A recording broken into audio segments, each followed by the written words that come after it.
presidents suplex deer, and little girls make robots that shoot pastries out of their hands, one animation studio dares to take it all on. That is Kyoto Animation. And 4 nerds are there to talk about it.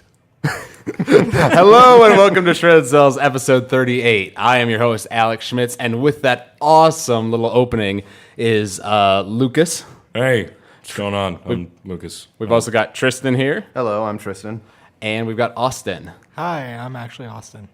Actually, Austin? It's true. I thought I was It gets confusing once in a while. Oh, okay, I see.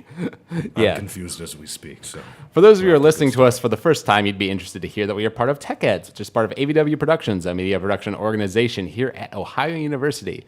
We are at TechEds do all sorts of cool things with video games, movies, music, anime, TV shows. We do videos, we do podcasts, we do articles on techheads.me. We do all sorts of cool stuff.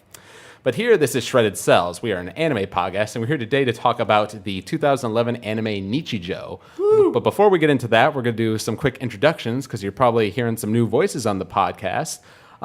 Lucas, why don't we go with you first? Why don't you just tell us how you got into anime and what your major is, year, things like that. all right. So my name's Lucas. I'm a freshman. My major is broadcast journalism.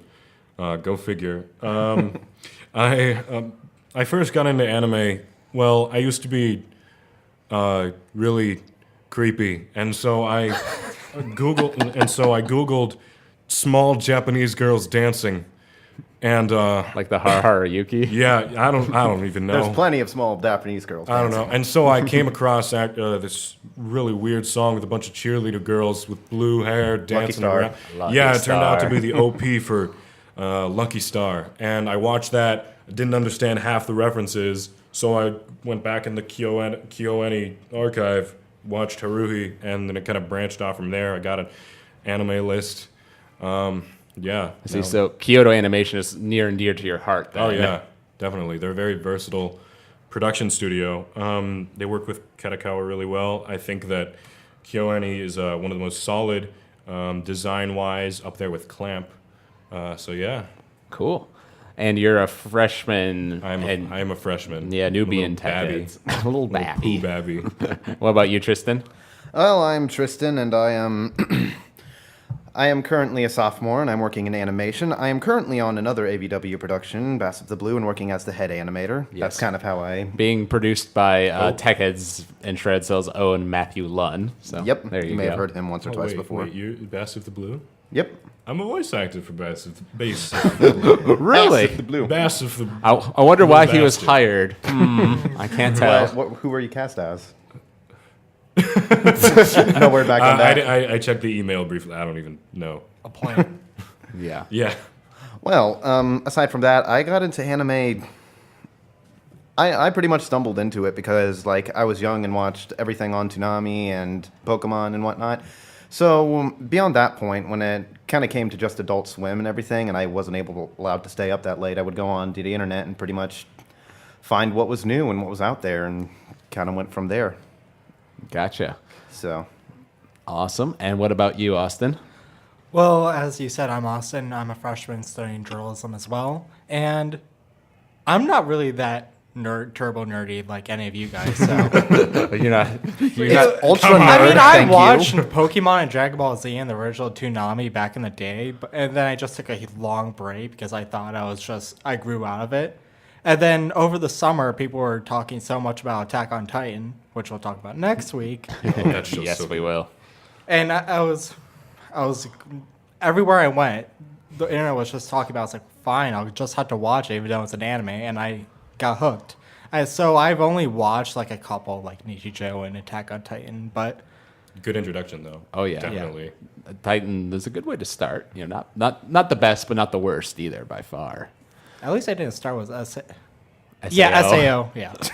Yeah. Oh, Sao. Don't get Tristan started. We've had some conversations about Sao. I don't even know what that is. with him, those have been the only civil conversations I've had about Sao. You should have is- heard the other ones. What is Sao besides Sword Art Online female is pig? a 2012 anime that was how Attack on Titan was the big anime this year. Sword Art Online was that last year. Not to the same extent as Titan. I think Titan's more popular, but SAO was really popular in the West. because it's about basically this main character gets stuck in this video game, this giant MMORPG, like realistic game, and he gets trapped there, and if you die in the game, you die in real life. The way I saw it, I thought it was like based off of Phantasy Star Online. No. So, I thought it was like a Dreamcast homage kind of anime. I don't know. If only. yeah, so it has a really good premise, but the characters and the story kind of go downhill as the show goes along. We did a episode 25 of Cels. You should listen to that sometime, Tristan. That's where we talked about it. I personally enjoyed the show overall. You know, you sort of have to turn your brain off to enjoy it, but it has some really good action scenes in it. But there are a lot of story problems, and some of the characters get a little reprehensible at times. So, some people really love it, other people really hate it. And I am on the latter side of that. Tristan's on the latter side. There's of only that. two things I know about it. One, the action scenes are really good, and two, every female character just flocks at Kirito. Kirito, yeah. Yeah, Harems, man. What are you gonna do? the harem stuff is one of the things I hate the most about SAO, I'll be honest. But Yeah. this is not the SAO podcast, though. We're here to talk about Nichijou. My ordinary life. Yeah.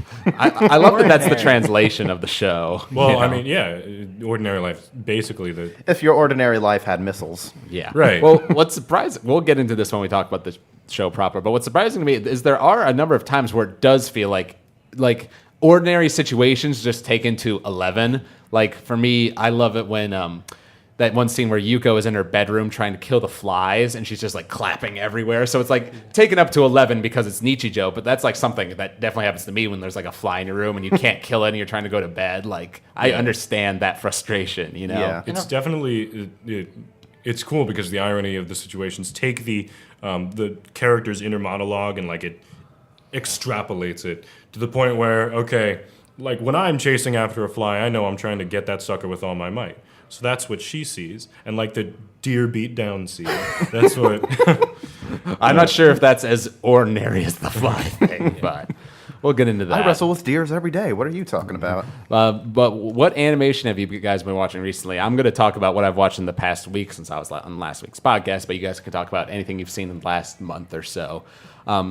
A bunch of the last week, a bunch of the spring season of anime was finishing up. So the last episode of Attack on Titan came out. Last episode of Servant X Service, Watamote, Sunday Without God, like all these things I've been watching ended. And it's like a lot of them, unfortunately, are based off manga or light novels that are still ongoing. So a lot of them are sort of that thing where they like end an arc but don't really end the series, proper. Mm-hmm.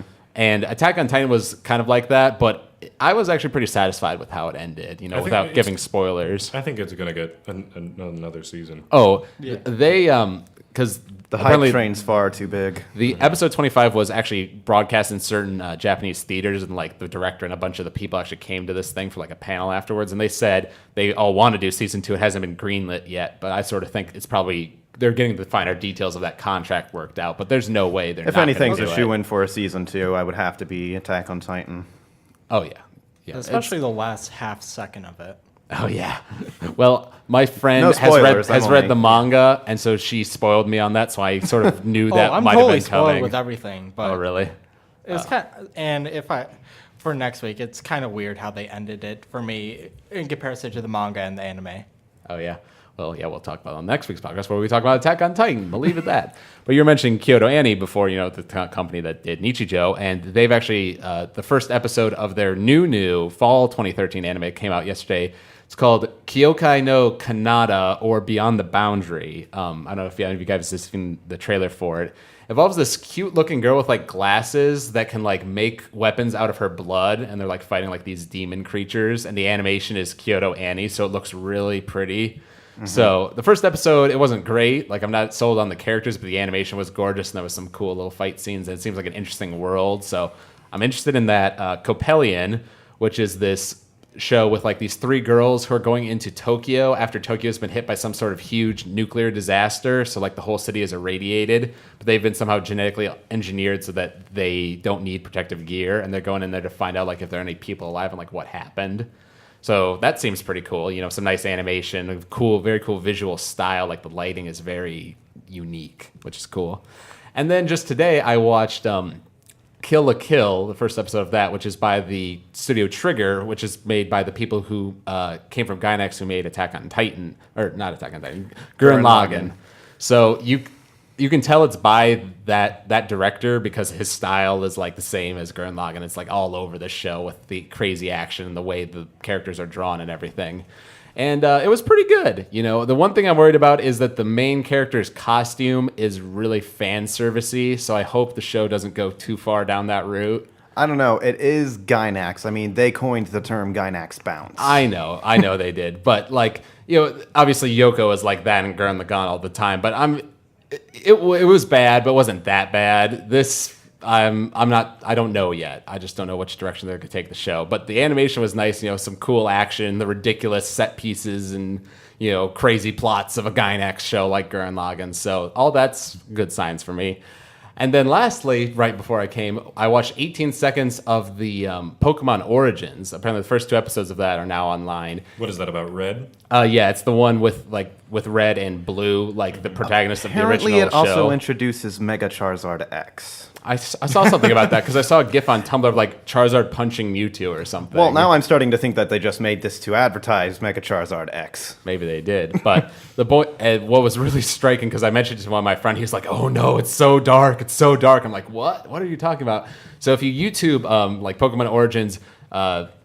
Charmander versus Squirtle. Yeah, I you saw see this. a video Oh, yeah. of Squirtle charging at Charmander and biting like its neck, and it's like way more violent than you've ever seen Pokemon. Well, it's not itself violent, but the scream that Charmander lets out that goes on for like half a minute. Yeah. It's just horrible to listen to. And even the trainer's just like, oh, wait, this is getting way too dark. Yeah, I was like, whoa, I didn't expect it to go there. So I don't know if it's actually Blue who's helming the Squirtle, then it wouldn't surprise me, but haven't seen it They yet. should actually introduce laws of nature in Pokemon. Like, Pokemon actually eat other Pokemon to survive.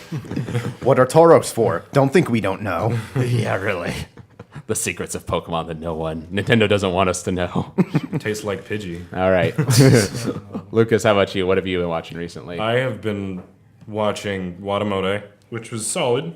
Yeah, it was good. It was up and down in certain episodes, but overall I enjoyed it. I read all the manga. I read the manga thus far translated for Watamote, but I haven't been keeping up with the anime. The awkwardness of the situations. We all know someone who's that awkward. Yeah, some of us have even been that awkward. Yeah, really realistic. Sadly enough. What else have I been watching? I've been watching. This is an anime. I've been watching Bravest Warriors. And Bee and Puppy Cat. Which is Yeah, I'm not into Bravest Warriors, but a bunch of the other people in Tech Heads are, so they'll totally talk to you about that. yeah. What else have I been watching? I have been Attack on Titan, definitely. I kind of put a lot of anime on hold for a while, just because jumping into schoolwork and all that, because I'm a loser. Oh, school. Pshaw. It's like we're here for a reason. Oh, I've been watching Monogatari's second season. Nisemono?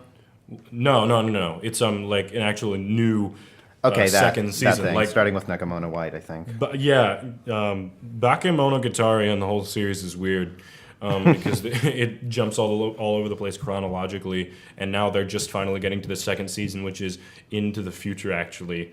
But yeah, it's not as fan servicey, which I mean, As the first season, you mean? yeah, as Nisei Monogatari, the toothbrushing scene. Oh, toothbrush. I not- love that scene I've just not- because of how ridiculous I've it is. not seen that anime, but I've seen that scene. Oh, man. Play it to Goyle's theme if you're bored one day. Kyle's theme. Yeah, that's pretty much it. All right. Yeah, I know. I've not seen any of Baka or Nisa the Gatari series, but I know at least Baka Monogatari Baka Monogatari, Idiot Story. was directed by Akayuki Shimbo, who's the guy who directed Madoka Magica, which is one of my all-time favorite animes. So I'm tempted to give it a try, but I know it's really weird, so I'm sort of iffy It's on hard to that. get into It's, because it is essentially an anime about talking. Like, there is a plot, but when you get down to it, it is about people interacting with each Yeah, other. when you get down to it, it's a Nisio Isin. It was based on a series of light novels by Nisio Isin, which, if you're not familiar with his work, he did Death Note, the BB Los Angeles stories. If you've read that novel, He did Madoka Box, I believe. yes. Yeah, he's considered an auteur, kind of director and writer. He's kind of the Suda 51 to anime as Suda 51 is to video games. I see. He kind of takes the reins, and it's his style when you encounter it. Well, that's something I've heard a lot about. Tetsuo Araki, he's the guy who directed Death Note. He directed Guilty Crown. He directed Attack on Titan.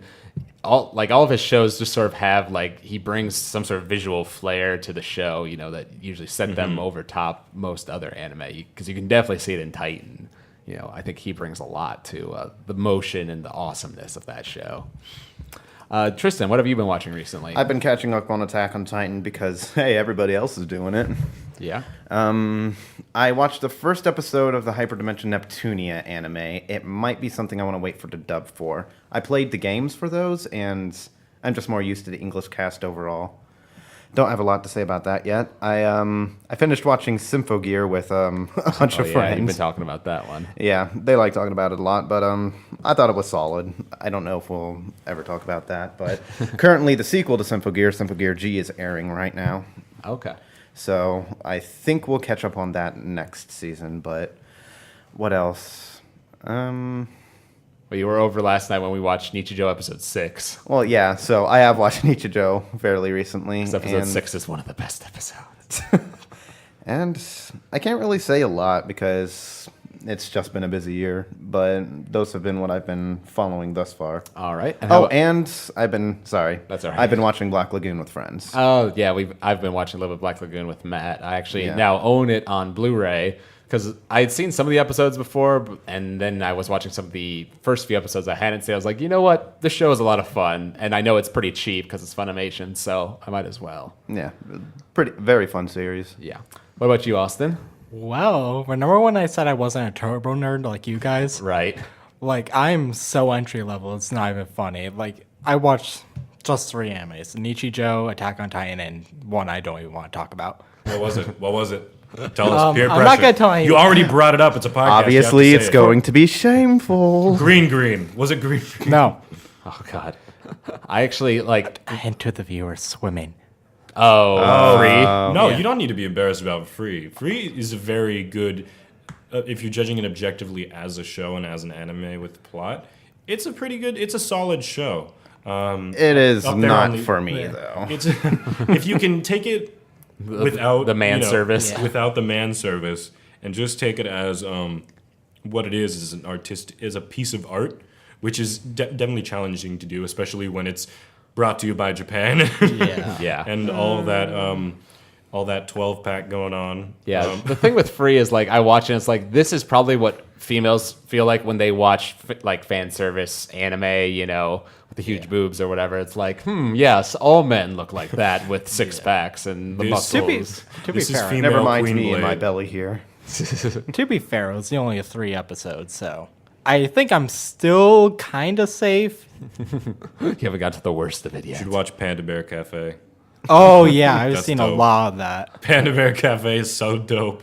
I've seen the opening and a little bit of that, but I don't know much about it. Yo, animals talking really nonchalantly about how they don't understand each other's diets. It's really funny. That is. Yeah. There's a penguin, and he's romantically challenged, and then the bear is really stupid, and it's so great. Winnie the Pooh? Yeah, it's basically Winnie the Pooh, Japanese sorry. Winnie the Pooh. Well, actually. no, Japanese Winnie the Pooh is Monoko Bear from Danganronpa, which I also finished this week. I don't think Pooh has any desire to kill I know people. he's evil Winnie the Pooh from Japan. That's what he is. Yeah, right. which did have an interesting ending. Very Oh, bother. It seems more people have died. pretty much. It was pretty cheesy, but it was working on the philosophical theme of the show also. So it sort of worked, sort of didn't, but I don't know. Overall, I enjoyed Danganronpa. I don't know. so. The fan base of Danganronpa scares me. Well, fan bases of a lot of shows scare me, to be honest. Little Pony. Oh yeah. Let's not talk about the bronies. I love it that there's a bar down on the end of Court Street called Bronies. Yeah, That was the first thing I thought I of when I saw I love that. eating at Bronies. I like their wings. yo, I've never actually been there, so I can't say. yo, I was walking down. What's the street that's at the end of Court Street? Isn't that Stimson? Yeah, I was walking down that with a group of people, and like this girl was like, "Yo, let's go to Bronies," and I was like, "What? Excuse me? Excuse me? Somehow I No knew thanks. that was I'm gonna having a come good up time. No thanks." Somewhere. I don't want any Kansas. ponies, thank you very much. Like, if other people like it, that's cool, but I no. Yo, truth right. to be told, I actually used to be super into that show. What made you get out of it then? After going to my second con, distinctly for Bronies, I was like, the fedora to human being ratio, it's too high. I watched the show for what it was, and for what it was a good show. Oh no, definitely, I don't disagree Yeah. with you on that. But some of the people, oh my god. Well, yeah, like some of the fans, it's just fun to talk with with anything you watch, it's just fun to talk with other people about it. Yeah. But then at some points it crosses the horizon where you're just like, I watch other stuff, you know. Yeah. Well, what's funny is like I listened to this podcast called The Internet Box, and some of the guys from Rooster Teeth on there, like Michael who does Rage Quit. Yeah. If Oh, anybody yeah, hasn't they seen that, love it. He's a big brony, and like they talk about Really? ponies on there a I can lot. see that. And it's like he's like a completely normal guy, and he's actually really cool. So I guess I shouldn't judge people just because they like the show. Oh, yeah. But it's just the idea of the people who are really into the show are like, Yeah. I'm technically caught up on it, and I used to like it, but just seeing all the fan stuff and even the people who are involved in the show, how involved do they get? It's like, nope, I'm done. The second I backed out, Well, there's I went on the some internet. stuff they bring out where it's just like, okay, it's cool, you like the show, and you're creative with it. And then there's other stuff where you're just kind of like, then there's the Okay. thing where you go on Etsy and there's a Rainbow Dash plush with a fleshlight in the back, and Yeah. and then you just abandon ship. turn off the internet right there. Change all Turn your off the profile internet. pictures, you bunker down, and you get out of there. that's enough internet for one day. Good night. I think Yeah. the worst part of it Red is alert. for my yearbook back in high school had a thing where you write down a senior will. Yeah. It kind of sucks because back then I was into the show and I put like a really subtle MLP reference into it, and now every day it's like, God damn, what the hell? Why'd I do that? Now it's immortalized. Yeah. Yeah. In my will Yo. forever. Yo, didn't Twilight Sprinkle like get Sprinkle. like wings? Yeah. Yeah, she became like a princess and everything. Believe it or not, that's actually where most bronies jump ship. I mean, that'd be kind of cool if it was like an anime where like a Pegasus fights There's been no news on like robots. there's been no news on season 3, but after Princess Twilight, I was one of the guys to jump ship too. Jump ship. I'm not even that big of a brony, and I was just kind of like, really? Yo, I checked Really? out- This is such Disney princess crap. Yeah, exactly. I checked out. Recently downloaded Second Life, Why? just to check out what the hell people are doing on Second Life. Don't. And there's like a whole cell shaded area of Second Life. I'm not familiar with Second Life. Neither Where- am I, actually. It's this. It's bad. It's an online. It's technically called an online 3D chat simulator where you can make your own life, buy your own houses, change your own clothes, and basically all you do is talk. You just talk with other people. You own businesses, and there's an entire area. And Spend Say $5 that. to get It a was fedora to put on your avatar. yo, it was super big a few years ago, but yeah, it kind of dropped off when Bronies made this series of servers that were cell shaded, and you can change into a pony. Yeah, let's avoid Yeah, now that it's section a of the big- internet. It's a big furry kind of chat thing now, but Great. no judgment. Well, let's move on from, bronies and furries to something much more fun to talk about, Nichijou. As we mentioned before, it's a 2011 show done by Kyoto Animation. Not fun fact about the show, it's sold horribly in Japan. Apparently, Bandai Entertainment had both the manga and the anime licensed for America, but then dropped it after it did poorly in They Japan. buried the copies in the desert like E.T. I don't think they even got the point to dubbing it. That's the thing. That's a shame because that seems like one of the things that, like, Azumanga Daioh was pretty popular over here. I don't see why Nichijou wouldn't Oh yeah, be in the same vein. That's the thing. Like, I love the dub of Azumanga Daioh. To see that done with Nichijou would have been awesome. You know, an Yeah. example of a really good dub that I think would set a great example for translating over Nichijou into a dub would be Cromartie High School. Yes. That show is so friggin' funny, as more funny than the English dub than it was the original Japanese one. And I think they could come into their own humor-wise. Nichijou could. The only problem with that is that Nichijou is really Japanese. Yeah, Yeah, it is. There are occasions where you don't get a joke because it's It's in like an ancient haiku. that, or it's like so deep-rooted in Japanese in episode philosophy. 6 they were doing the the word word game game. where like Yeah. at the end of the end of the end of the word, you'd turn that into a new word, and so it's all based on Japanese language. Which I kind of understood watching it a second time since I started the Japanese language, but I didn't. yeah, you did.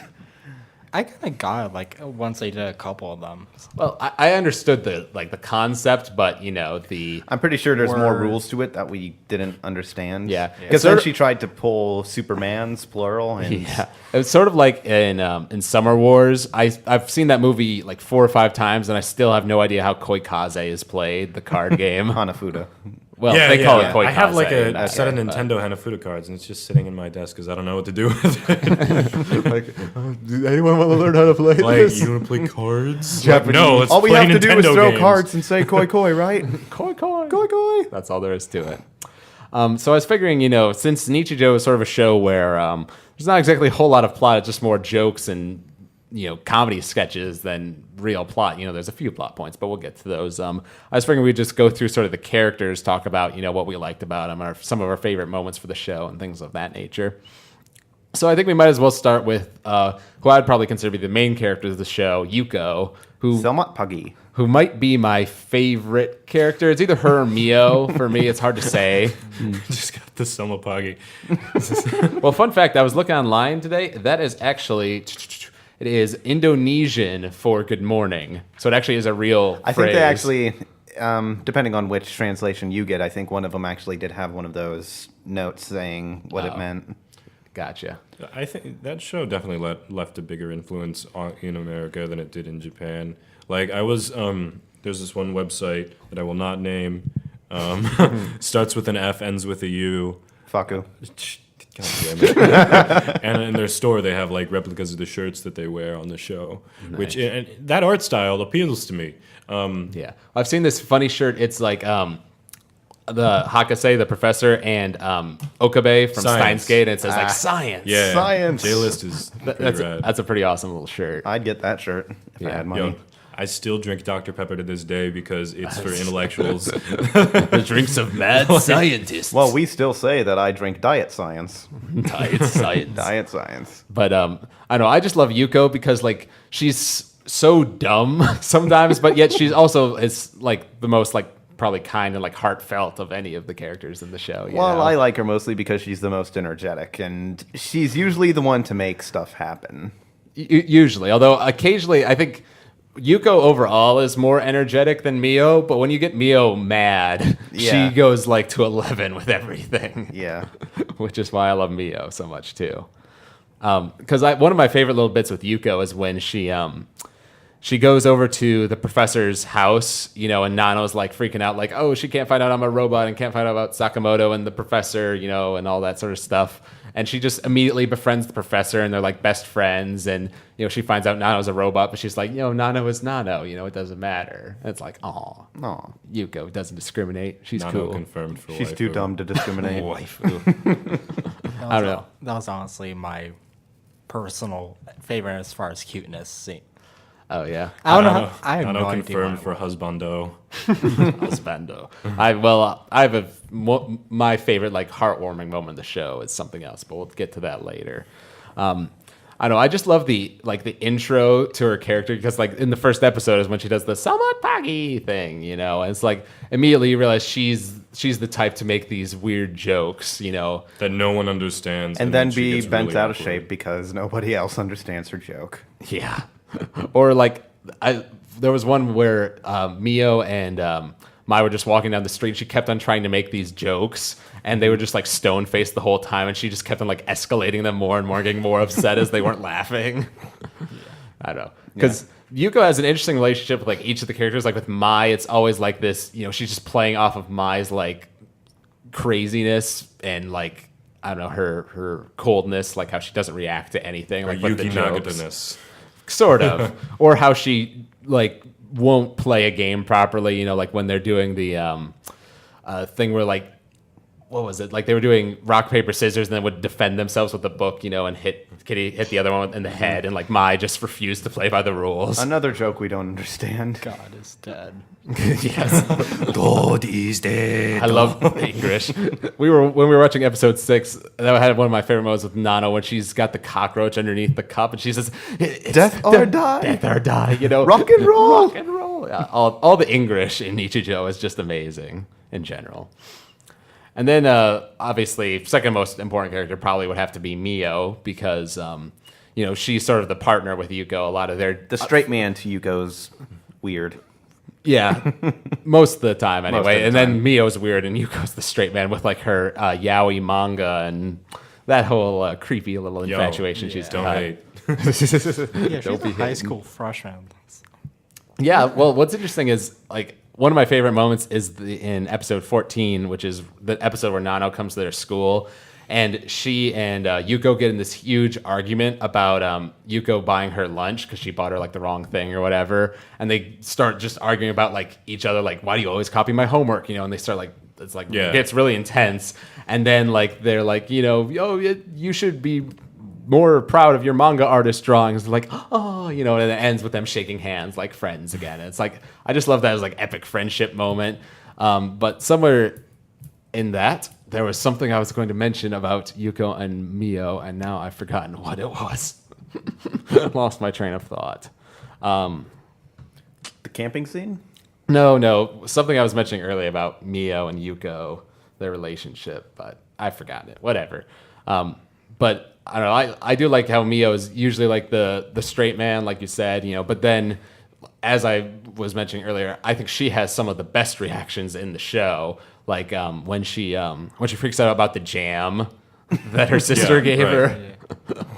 Or like her running scenes, she has so many running scenes throughout the anime, which are all Which great. it shows just the fluidity of Kyoto animation and their abilities. Some of the best scenes are the ones where it goes so over the top that the animation style changes and that everything has shadows and it almost looks like sumie. That it's like especially when they close up on their faces, where there's all the shadows on the lips and stuff. Yeah. Well, what's cool about it is like, slice of life, like Azumanga Daioh, for example, animation that is pretty, basic. Like, obviously it works fine for the show because, Azumanga Daioh isn't exactly like an ambitious show that needs lots of and animation. unfortunately, that's why a lot of slice of life kind of passes by without anyone really noticing. Right. But the difference with Nichijou is not only is it's probably the best looking slice of life, show because they put so much animation into it. But even with like comparing it to like big action shows, the animation looks really good. Like it's so, like you said, it's so smooth. And when it gets to like those, epic moments in the show, they make them ridiculously epic with this over the top animation. And I love it. Really overblown, going so fast that all the colors in the world just seems to vanish. Yeah. It reminded me a little bit of that scene from Steins Gate where like it goes black and white as Okabe is running down the street. Well, that's something fairly, I don't know, I don't see it as much in anime, but where something is just so intense that they have to resort to making it white with a lot of really sketchy lines. Yeah, well, it makes sense because a lot of anime has a manga background to it, which is black and white. Yeah. So But I think it makes sense. I seem to be seeing it less and less. They just It's fooly kind of a cooly. shame. I think there's more. I've seen more light novels being adapted into animes recently. It seems like, Yeah. but there's still a lot of manga adaptations too. Yep. For better or for worse, light novels. Yeah, Age of light I have a novels. few light novels. Like Full Metal Panic's light novel, I think is far better than the manga. I didn't know that Full Metal Panic was based off a light novel. Yeah. And I It's pretty hype. think one of the animes I watched. I'm sorry, we're still talking about Nichijou. It's fine. You can go on tangents. Well, I think. Correct me if I'm wrong. I'm probably wrong, but I think one of the animes I watched in my youth on Adult Swim was Escried or Scried. I don't know. Heard of that, but I've think never that seen it. I think it was actually a light novel because I think there is a game coming out for Dengeki Buso, whatever. One of the Dengeki named magazines that they're giving out with a fighting game for it. And when I was looking on the list, I saw Scried, and it also had a few others, Index and whatnot. Unfortunately, I don't think Scride's going to get in there, A, because I think it was one of those things that is more popular in America than in Japan. And B, the first two people they advertised was Asuna from Sword Arts Online and Shana from Sakugan no Shana. I think it's going to be a waifu fighter. Waifu fighter. Do you not like Shauna? I have nothing against Shauna, but they chose Asuna instead of Kirito, which tells me they're probably going to focus on the females in their light novels as opposed to anything else. They even have, they did Durara and Baccano too, even. So most everything I care about in their catalog is probably not going to get in because waifu fighter. I really need to watch Durara. I've seen only the first Oh, episode. it's great. I do too. I've heard mixed things about it. But I believe it's on Crunchyroll, but It is actually, yeah. yeah, it's good. It is related to good. Baccano, and I'm interested Yeah, in there's that regard. actually- I do know that the dubbing companies who did the two of them are different, so Isaac and Miria, when they appear in Durara, do not sound the same as they do in Baccano. Oh, they appear in Durara? I didn't know that. I think so. Well, they're immortal. It's technically a shared universe. I don't know how much of a spoiler that is, but That's interesting. Isaac and Miria are Because immortal. I love Baccano is one of my all-time favorite animes. Oh, yeah. Baccano's amazing. But I've not seen Baccano. there's Thank a you, F.U. yeah, well, I actually own it on DVD, so I can loan it to you sometime. But there's one of the new animes coming out. I think it's called like Samurai Flamenco or something like that. I really don't know anything about it. It's got something to do with superheroes, but it's by the guy who directed Baccano. So like that alone makes me like, all right, I'll give it a try. You know, Yeah. because obviously Baccano was amazing. So we'll see how this one goes. Amazing to us, anyway.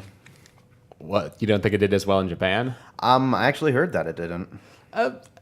Yeah, I guess I don't think it didn't do amazing in Japan, certainly, but I don't think it did bad. Maybe just mediocre. Well, it also kind of seems like the kind of thing that would just do well more with us than Yeah, Japan. more because there's other Western-y stuff things. like Big O and I think Cowboy Bebop kind of fell in that and same. Trigun, yeah. Yeah. Unfortunately, a lot of things the West really likes, Japan doesn't like, which means that they don't get made again, Yeah. which is always so sad. But what are you gonna do? So we talked about Mio and Yuko, and then the end of that trio is Mai, who I always consider her to just be the greatest troll of all time because she's just constantly messing with the characters, and it's wonderful. You can interpret it two ways. She's purposely messing with them, or she just has the insight to not make the mistakes that they do. I suppose. But I was rewatching an episode today. One of my favorite little moments is when she and Yuko are like talking like this field, and like Yuko makes some joke about the book she has. I think that's when Mai keeps making it ambiguous whether or not she swings the other way. Yeah, pretty much. And she basically says, "I like you, Yuko," and Yuko's like freaking out, and then she's like, "Yuko, what? I was lying." And Yuko just is like, "Oh, how can I tell?" She's so like deadpan with everything. Yeah. So I love that. And then even there was I think it was even in that same episode, they were like taking an exam, and like Yuko's like freaking out. No one else is watching, like the teacher's sleeping or something, and she's looking, and Mai's just standing on the desk, and then she's like behind her, and then she like points her finger up at the chalkboard, and there's like another hand drawn on the chalkboard, like touching fingers with her. It's just like, Are you trying to tell me something, Mai? yeah. Well, there's even the little things where Yuko needs an eraser and she just gives her a sand eraser. Yeah. Or like, Wasn't there a time she gave her a Buddha for no reason? yeah. Yeah, a little Yeah. carved statue of Buddha. Well, she does that all the time. She I don't forget what it's called, but she always has those wooden statues with her. Yeah. I think when Sakurai Sensei, the teacher, is asking her like, "What do you want to do in life? What's your job?" Like, she just brings out one of those. Is like, "I want to do this," and she's like, "Is that an occupation?" Yeah. Finally catches a fish. Release. Yes, just trolling Mio and Yuko all the more. And then when they're fighting over the Tokoroken, she's got McDonald's, like she was prepping for the fact that they were going to fail. This is the fishing trip in Yeah, episode yeah. 6, which is another one of my favorite jokes. I love the way they animate Mio when Yuko spills the soup and she's like, "What color is your blood?" And she's got like these purple flames going on around Yeah. her. Yeah. They do a lot of those I don't know what the name for it is, but even with the deer scene, there was a lot of those like really ink splatters instead of outright blood. Oh, right. Yeah. Yeah. It reminds me, I'm pretty sure something else, this is beside it, but Street Fighter 4 and their stylistic thing, there would be a lot of ink splatters when they would be hitting and everything. The whole sumie, traditional Japanese, like the Japanese version of cell shading, where there's lots of just the black ink splatters everywhere. Yeah. That's cool. It's fun to see animated, but I've seen pictures that do it pretty well too. Yeah, JoJo, the new JoJo's Bizarre Adventure fighting game has that style of art. Which, Yeah. if you have the I think- misfortune to play that game, don't. It's so bad. It's beautiful. It's I so have heard bad. the exact opposite from who?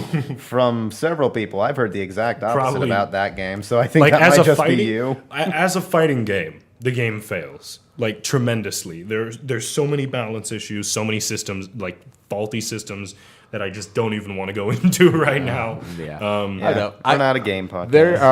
There are sometimes like I own this game for the GameCube that one of my friends and I used to play all the time called Marvel: Rise of the Imperfects. Yo. And it's pretty unbalanced because there's a couple characters like Iron Man and there's this character called Paragon who's like this badass, and like if you're those characters you can beat pretty much anyone else, so it's like you have to do like Paragon versus Paragon for it to be fair, you know. So you can still have fun with those sorts of fighting games, but you do want one where it's like all perfectly Well, balanced. the thing about fighting games today, though, and I think this is where we should end the fighting game discussion, is that most of them do have online components. So if things are imbalanced, it's pretty easy for the creators to go in and fix them.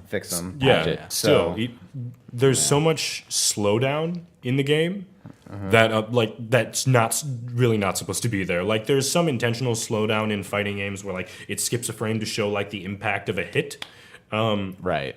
but like the it can't handle, like it goes to like 20 frames per second sometimes, and like that's not Evo worthy. Like that's, Right. I don't know. Wasn't the new JoJo's game slated for an American release? I have no idea. I don't know where Probably I heard that. not. I don't think JoJo's that big in the Yeah. US, is it? Well, no, it can't be in the U.S. The only JoJo's manga that was actually brought over was Part 3, and most of this was because the author, Hirohiko Araki, is very into like American bands and everything, to the point where he will outright name characters after American musicians. Like there's a character named Vanilla Ice and whatnot. Yeah. So attempts to bring JoJo's over has been spotty at best because said musicians would... Sue. Well, they would say something about it, and then they would ask Araki, well, do you think you could change the name? And he's kind of adamant about it, and he'll say no, and then it just won't get brought over. For this reason, I think only Part 3 has only been brought over. I only know of JoJo's Bizarre Adventure because I've watched the abridged series, which is great. So I sort I of have think an the understanding abridged of it. series is off of the OVA. Yeah, it's from like the 90s, like you can tell. Yeah, It's not the not new the recent one. one. Although he has actually been abridging that, so I know a little bit about that too. But Yeah, that's beside the point. It's something I Another one of watching. my favorite Mai moments. I don't remember which episode this is, but it's like Yuko's like coming to class like late and she's worried about it. She's trying to like sneak in, and then there's like an eraser or a bucket of water or something perched on like both the doors, was like an at the back eraser. and the front. And she's- even under that door underneath. that's right. And the best part, I think, was that she was going to climb through the window, and then it's stained glass. And if you notice, even like in later episodes of the show, you just see in the background, like the stained glass is still there. It never got Yeah, fixed. it's little attention to nods like detail. that. I love little things like that. Like how you'll see in the professor's house, the I don't know what you call it, that red head thing, you know, where she colors Oh in yeah, one of the the Dharma, eyes. Makes where the they color the glasses. eyes in. Yeah, it's like stays like that for the whole Yeah. show, you know, just there. Yeah, it does really well with continuity. I mean, Can- that's something I can- wonder if even the manga did. I'm thinking probably not. I think they probably did. You know? Maybe. The craziness of that show reminds me of this one show I watched. It's from a while ago. It's from, I believe, like 2004. It's about like this blonde-haired little girl professor from MIT. All right. Hold on, let me Google it. I know the name. Continue with your discussions, and I'll All be right, back with Yeah. that. So on that note, I guess we're going to Professor and Nano. Yeah, we might as well transition because the way I sort of see, you sort of got three trios that sort of carry the majority of the show. There's Mai, Yuko, Mio, and then there's the Professor, Nano, and Sakamoto. You know. Yes. And the Professor is interesting because she's obviously the cute character. You know, 'cause she's Yeah. like 6 or whatever. Which is interesting because I was like reading up online. It said something like, the reason, maybe the reason that she doesn't go to school is because she doesn't need it, like she's already graduated or something. Because I mean, she is like smart enough to invent this robot, but you rarely actually see her do her evil genius like stuff.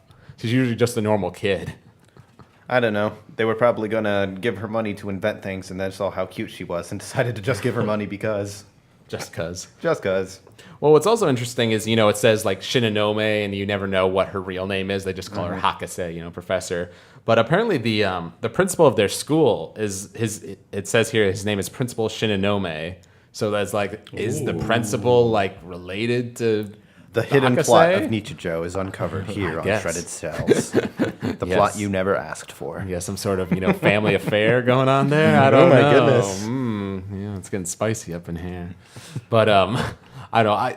The professor, like, a lot of times with characters like that in anime, it's really hard to balance the cute funniness with the annoying factor. Because a lot of characters swing too far on the annoying side. Yeah, there are definitely plenty of characters that are meant to be young, cute, funny, and endearing, but just end up as oh my god, senpai! What are we going to do on the bed, Pomp? Senpai noticed me. Yo, so the show's called Panty Pony Dash. Penny Pony Dash. I've heard of Penny Pony Dash. If you haven't seen it, it's really insane. Lots of like Nico Nico Doga references. Just Nico throwing Nico. out Japanese memes.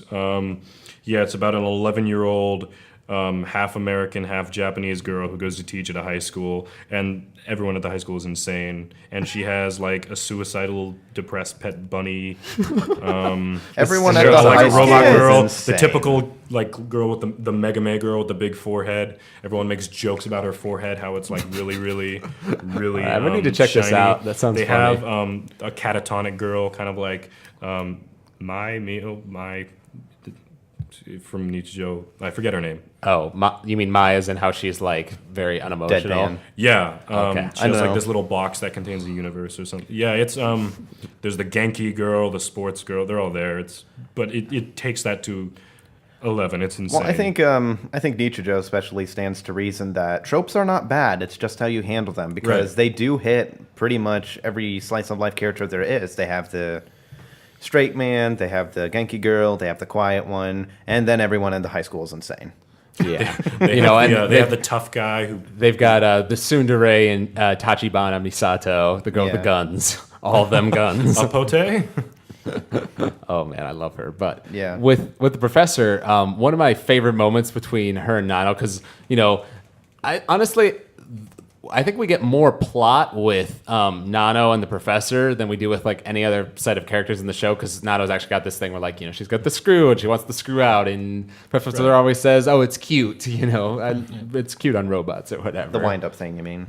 Well, Yeah. yeah. Yeah. Yeah, it's called a screw in though. It is? Yeah. Okay. I just always called it a wind-up. I've seen it referred to as a key in one translation, but I like screw better. Well, I think some toys have those things, and they're separate from the toy, and you have to put it in and wind it up. But and one of my favorites is when she's asking the professor to take it off, and she keeps saying no, and she just has these ridiculous reactions, and she's like, "Why am I having all these reactions?" And she's like, "Oh yeah, I installed an overreaction function in you," And so she keeps messing with her just to see it happen, and she's just laughing hysterically. And at the end, she just rockets up into space. Yeah, and there's even a Mario reference where she like jumps backwards and hits like 3 blocks and coins pop out. I love it. Or when Definitely most of the overblown humor comes from Nano and Hakase. see, I actually disagree there, because I think most of the like crazy ridiculous humor Well, comes from Yuko and Mio, whereas You're probably thinking that just because you're not expecting it from the school segment. You're expecting it from the segment with the talking cat and the robot.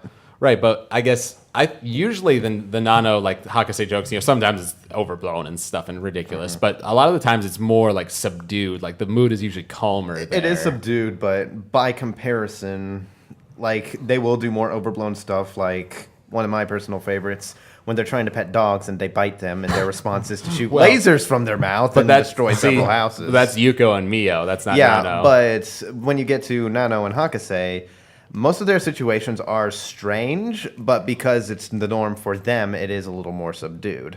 The humor comes from the fact that neither of them are really talking about how there is pastries inside of her arm. This is just kind of what happens in this house. Yeah, well, it's one of those things where Nano is more of the nice character, so instead of like screaming like Mio would, she's just more like sort of sad and whiny about it, you know, rather than angry. Usually, sometimes she does get mad. Yeah. I love it when I think it's in the first episode where she's like, "What is this screw for?" And she's like, "I'll show you." And she screws in like her toe like shoots out or something, and it's like that's all it's there for. That's all it does. It's like, oh gosh, I don't know. Who knows how many functions Nano has? Most Yeah. of them are probably useless. I Or forget. food related. There was I forget the reason She's why. a fridge. But there was something where that's right. It was where Hakase, the professor, drew the eye on the, what did you call it, the red head thing? Dharma. The Dharma. And she's like, they're like laughing about it, and then And then Nano comes home and they're like trying to hide it, and she puts it under her shirt and is like, I'm pregnant. I'm pregnant. And then it falls out and she's like, it's your baby brother. A good way to remember that it's called a Daruma is that the Pokemon shaped the same way is called Darumaka. Okay. Well, Okay, there. Now I know. Now you can remember. There you go. So as talking about Hakase, we've also sort of talked about Nano, who I do love it a lot especially when she starts going to school and has to hide the fact that she's a robot because she does it so horribly. Does she still? I don't think I've gotten that far. Does she still have this wind up? Oh yeah. Yeah, and she can't fit into her desk. Yeah. Tristan has not seen the second half of the show. I've got it was actually elected into the college anime club, but we only got 13 episodes and. Yeah. Well, it was kind of the reverse, where I was the only one who liked it, and everyone else was kind of. Eh. Really? I don't understand how you can be I think, on a show like that. Well, I would think assume part of that it they're was actually because polarized. it is kind of a genre that's oversaturated sometimes. Most do not play it for comedy; they do play it straight, like this is stuff happening in high school. How can you not play it for comedy? It's so meant to be. That's what I think. A lot of shows come out where it's about moe anime girls doing stuff in high school. Like K-On! Was about moe anime girls doing stuff in high school. And while this does have more of a focus on comedy, I think some people looked at it and it's like, oh, it's moe anime girls doing stuff in high school. Yeah, I mean, I guess you could go in that with the preconceived notion, but just the way the things are constructed, it's a lot like Azumanga Daioh, where Azumanga Daioh is like these 4-panel, manga things. Like and it is a pieces. cutesy style, but the emphasis is on the strange things that they are doing, strange or regular things that they are doing. It's just pretty much how you frame it. I guess. But it's like K-On! Was not as opposed to this. K-On!, I think they tried to make you seem like it was funny, but it just wasn't. I've not seen K-On! I've just heard it's boring mostly. That can definitely be interpreted as it's being boring. Personally, I like K-On! I don't know why. I didn't hate K-On!, but I definitely don't see it as a comedy like Nichijou. Right. Is.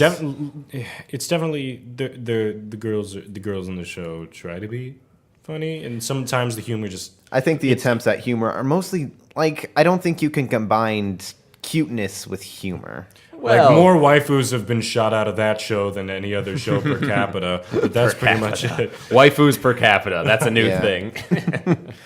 But yeah, I mean, if they had focused more on if they had focused more on the music instead, but they pretty much only built out 2 songs in just the first half. Fua Time, and I don't even know the other one. Light and Fluffy Time. Yeah, I don't know. For me, Nichijou is sort of interesting because, like, I could see how not everyone would like it because some of the jokes in Nichijou I think are like over the moon fantastic, and then some are just good, and then even for me there are some where it's just a little like either the Japanese-ness of it makes you sort of go over your head, or it's just too weird or subtle or whatever, so you're just sort of like, I don't get it. I think our favorite comedic moments do mostly come from unexpected things happening, like Cinderella Girl shooting. What's his name? Kojiro Sasahara. Yeah, shooting Kyojiro several times, and every time the smoke clears, he has a different Nintendo console in his hand. They even pull out the Virtual Boy. What the hell are you doing with the Virtual Boy? Or the very first, I don't know, overly exaggerated gag where I don't know who ran into who, but it was a nuclear explosion. No, that's like the very first thing. Like Nano's going to get groceries, and she runs into someone, and you see this huge boom. Cloud of smoke sort of thing. Yeah, it just kind of sets the tone for the entire series. Pretty much. And I love it even because, like, Yuko and me are walking to school, and she's like, oh, I hope such and such doesn't fall on my head, and then you see it happen, and she's just like... She pretty much just stands there in disbelief. Yeah, it's like, this is the worst day. Sometimes it's the reaction, sometimes it's the lack of one. Right. And then to fill out the trio of the Shinonome house, we got to talk about Sakamoto, who is one of my favorite characters just because I love how he's like this cute, adorable little cat. They're like, oh, and she's like, oh, I'll make the scarf, I'll make him talk. Well, I wouldn't say he talks like a delinquent, but he's got this super deep, like, manly voice. I think they do say that when he first talks. It might depend on translation, but I think they said it's either he sounds like a delinquent or he sounds like he comes from this area of Japan. Maybe. I'll have to rewatch that. Yeah. But I saw some... I love how Sakamoto is animated, actually, in particular, because he is a small black cat. You never see his mouth move or anything. Most of his expression comes from his eyes.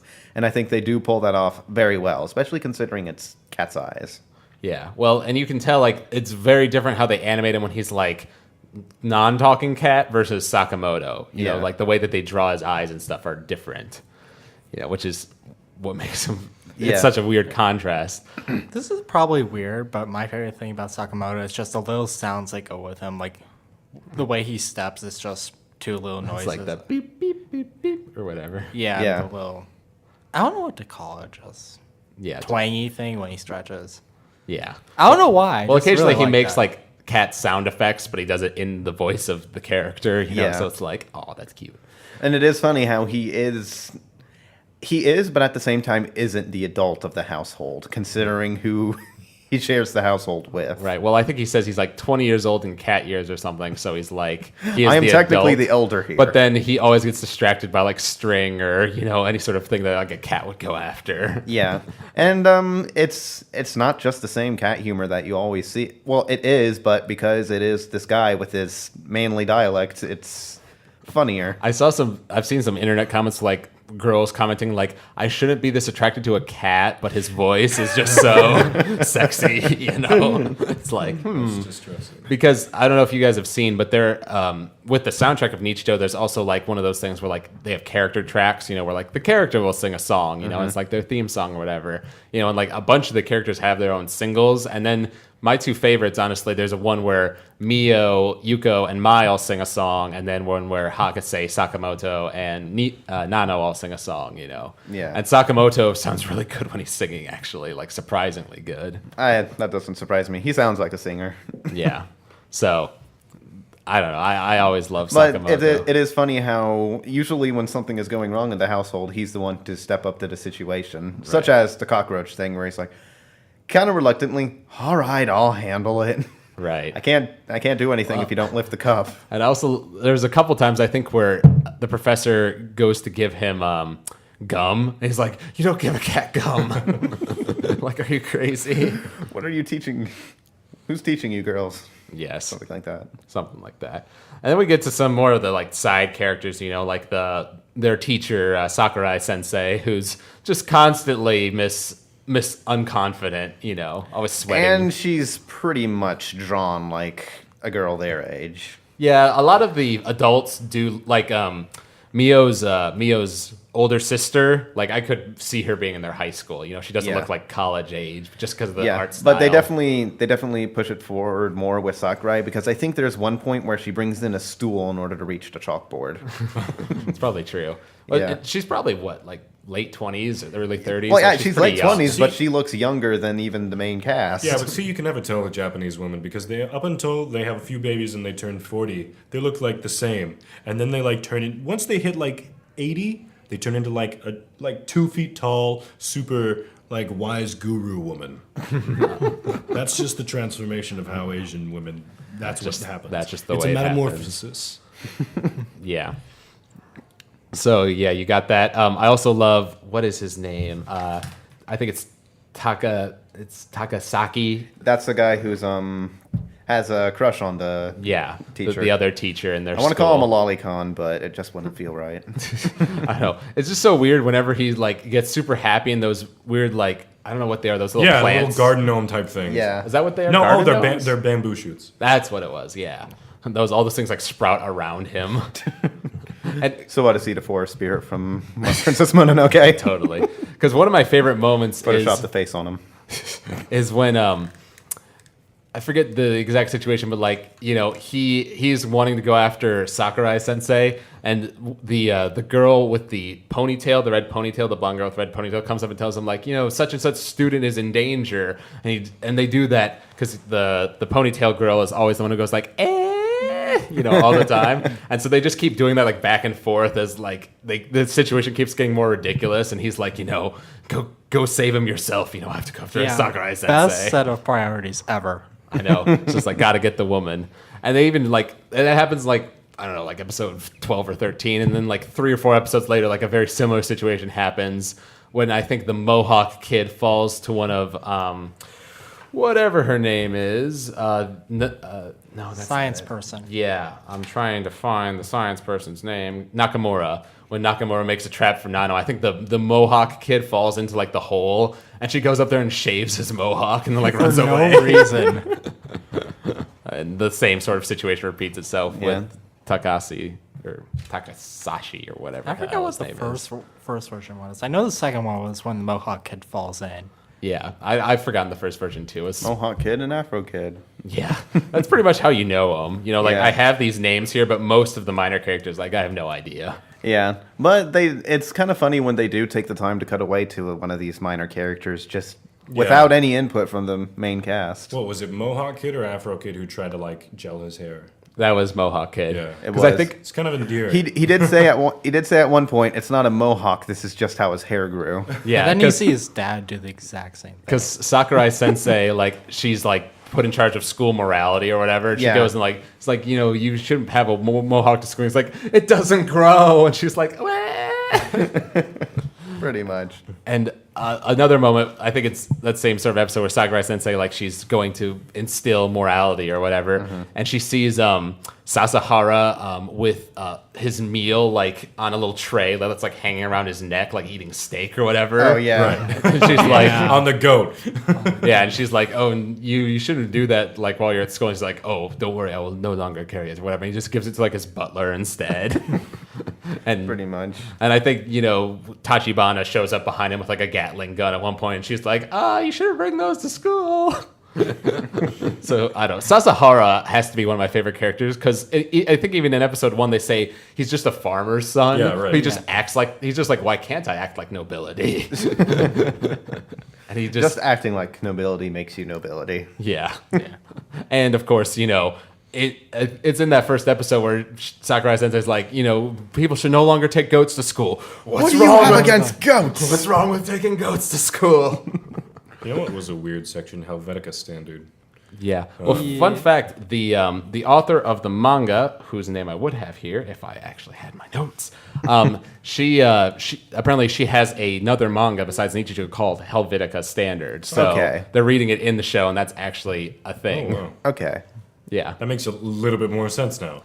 Well, that still makes me wonder what Helvetica Standard is about. Yeah. Well, Because I think most of the times they do a Helvetica Standard thing. It's mostly, I think it was about a Shinigami doing stuff. Well, that was near the beginning. Really, they jump all over the place. They're just sort of random little shorts, I think, which is something I found kind of unique about Nichijou because, like, in every episode, like in between the jokes, they'll have like these, you know, like the my favorite of the like the little bumpers that they do is the rock paper scissors. Yeah. Yeah, you're right. I'm so glad like they had it for like the first 8 episodes and then stopped, and then they brought it back in the last episode, and it made me so happy. Yeah. So they have that. They've got Helvetica Standard. They've got the Things we think are cool. things we think are cool. They've got the Daifuku guys with the jump rope. You know, all the different Right. characters do the jump Oh, rope. they have character. with the egg guys. Yeah, the eggheads. I think the Japanese name, I think in Japanese, egg and head sounds similar. Oh, is that why? Yeah, like I do not know the translation off the top of my And head. then but I think later, that's what the joke later was. something like they have like simple thoughts and like, you know, there's one that was like heartwarming moments and stuff. I think that was a little miracle. I think it was that- interesting how every single episode was like ended with a different like voice actor, someone who Yeah. we should know who it is, but like they're a high figure in like Japanese culture. Like, who the hell are these people? Yeah, we don't get it, but I don't know. It's another thing that makes Nichijou a little unique because I've never seen another anime do that with random objects speaking the episode, you know, Right. Yeah. recap or preview. I'm mud. I suppose this might be a good time to talk about the openings and endings. Because personally, I love the first opening to Nichijou is great, but I love the second one. I'm opposite. I love the second one a little bit more. You mean the first one? Yeah, the first one. I'm sorry. I love the first one a little bit Although more. you've only seen the second one once because I showed it to you last night. Well, yeah, but it just didn't. It really didn't have the same oomph that the first one did. What was It's the a little first less. one with the kata. It's The first one's Da like, da da da da da. yeah, that one. Yeah, that one, which is actually done by a guy from Nico Nico called Hyadane. oh really? Yeah, Yeah, he's, yeah. He's done a lot of stuff. If you want to look him up online, you'll find more of his stuff. But he did a lot of video game music. And the interesting thing about him is that in all of those videos, like there's a wide range of people singing from manly voiced people to higher pitched to old men to women. He does every single one of the voices. Wow. That's Yeah. pretty impressive. I don't know if he does any altering or anything, if he just can naturally do it, but he does put out a fair amount of content, and I think I think Nichijou is the first time he did something for an opening or ending. know. The opening for the first one, at least, is a collaboration with another artist. Yeah. So Well, and I don't know. The reason I like the second one mostly is for like the last like 20 seconds of it, because it gets like, it does like that zoom in thing like the first one did with like all the random objects, and then it just gets them like doing this dance that gets like really fast paced, and it's, I don't know, something about the energy of that. Like, I honestly almost ranked it in my top 10 favorite anime openings. It was close. I just think the first one is a little more fast paced. I do want to put special attention to the endings, though, too, because The first ending is really good, I think. yeah, Is that but the one where they're in space? Yeah. Yeah. Where they're just like walking, yeah, Really, but I think they really- even kind of change the colors or something as it goes on. the song. No, it's not. No, it's not that. They changed like the rendition of the song. Like I think one time they had an There's- acapella. Yeah, there's an acapella version. There's like 3 different versions of that song that they use, I think. Which gets annoying a little bit. You think? I I like the variation, honestly. yeah, because hearing the same thing over and over. I mean, it's kind of to the point where I don't really watch endings to anime anymore. I just kind of Well, I did. Unless, like, with Attack on Titan, I'd usually watch the opening because the opening of that is so good. Yeah, but the Attack on Titan ending is lackluster. yeah, like What- I almost always skip the ending. I don't know. I love Well, the a good first thing for the ending to have is to be fun to look at. Yeah, it's mostly Yeah. just And The- I think, and it's like, even with the really popular animes like Gurren Lagann or Attack on Titan, it's just someone walking against stills. And I think Nichijou should be commended for with going the extra with mile. Gurren with it. Lagann. That's true. The ending of that isn't really that great. The first ending of Attack on Titan, I actually really love because that's with that really kind of interesting art style, and it's sort of like a different frame rate. You can tell. I don't know. I just love the look of it. It didn't sink its teeth into me though. Yeah. It was interesting I- from like the first time I saw it. For me, what makes the endings is the music, and I felt like the ending music wasn't as memorable. I know. Usually, Nichijou? No, for Attack on Titan, ending music for For me me- is wonderful. for me, I'm usually a bit more of an animation guy. Like, you want the song to be good too, but if the animation is like really striking, like one of my favorite endings to any anime is it kind of goes in tandem, especially with opening and ending themes. Yeah. There are opening themes that are just plain forgettable. What will make it striking is the animation going along with the soundtrack. And for me, it may just very well be that the Attack on Titan ending theme did not strike me as much as the animation I know. did. Have you seen the ending to Gankutsuo? I love that The Count one. of Monte Cristo? Yeah. No. It was elected, so I've only It's seen very one episode, but- crazy, like lots of animation going on. Yeah. I actually like it better than the opening because the opening is very simplistic in that show. But yeah, I think we probably remember Nichijou's especially because it does hit this nice tandem between animation and the songs that are playing. Oh yeah, no, I mean the best So- is obviously when the songs are working in tandem with the openings. Like my two favorites for sure are Steins Gate and the first Soul Eater opening. Yeah. Both of those are close to perfect. In my Steins mind. Gate opening is very well done. Yeah, Big O might be there just because of how fun it is. yeah. Well, and then there's Big O. Bebop. Big O, Big O. Everyone Big loves O. Bebop. I mean, it's Yoko Kanno. Come on, you gotta Yeah. love it. I don't know. Are there any more of the minor characters you guys want to talk about that we haven't gotten to? I mean, we talked a little bit about the Tachibana and I think Sasahara. I think we talked about most of them that'll strike most people the first time around. I think the way most of the side characters are handled are pretty well done, but it's just some stick out more than others. Yeah, I think Tachibana and Sasahara, like, they show up quite a bit. Another one pair that I actually like, even though they don't do a whole lot throughout the show, is the Ego Soccer Club. Yeah, those Yeah. two. With those two, because you get like there's like a cute little relationship there between the two, because he says once like, oh, don't you have cram school, like why are you still here, and she like blushes and doesn't talk, and it's like, aw, isn't Yeah. that cute? And then one of my favorite developments in the show is when in the second, you haven't seen this, in the second season they have a guy join the Go Soccer Club who actually is like knows Right. Go Knows. Soccer, It's an actual thing. even though the guy like invented the club just so he could do whatever he wanted. nothing. But apparently Go Soccer is actually a sport, and eventually he plays it with one of the teachers. Which is, I sort of think of it as Calvin Ball, for those who have read Calvin and Hobbes, where it's just like you make up the rules because it makes no sense. Yeah, like even with that matchup, it's like, oh, you kind of get what they're doing, and then you get to the matchup, it's like, what the hell is going on? I know. So, I don't know. That's great. I do like how they include Nakamura, in the second half of the show with, sort of being this villain character who's just so completely incompetent that she's not really villainous at all. Because all of her, she'll put some sort of sleeping agent in Nano's coffee and then drink the coffee and be like, I drank it myself. Yeah. Which I think I love the most in the second to last episode 25, because she goes over to the professor's house, thinks everything's a trap, like biscuit number 2, she thinks he's like a homunculus, and then she sees the Daruma, and she sees some vision of it, seeing her thinking she's an enemy and locking onto her and hitting her. It's how are you thinking this? Man, I missed that. Gets stuck in the glue, and that's just a great sequence of events. So I don't know, I love that.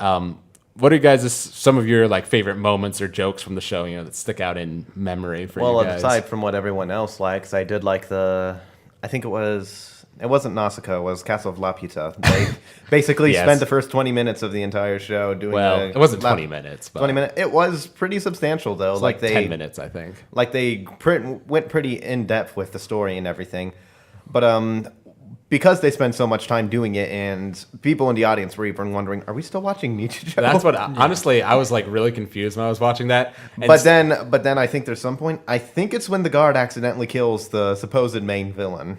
oh yeah, where it's Yeah, just and he's super just kind silly. of and then you're just like, yeah, we're watching Nichijou. And by the end of it, it just ends up being a giant daydream that Yuko is having about Miho's I know.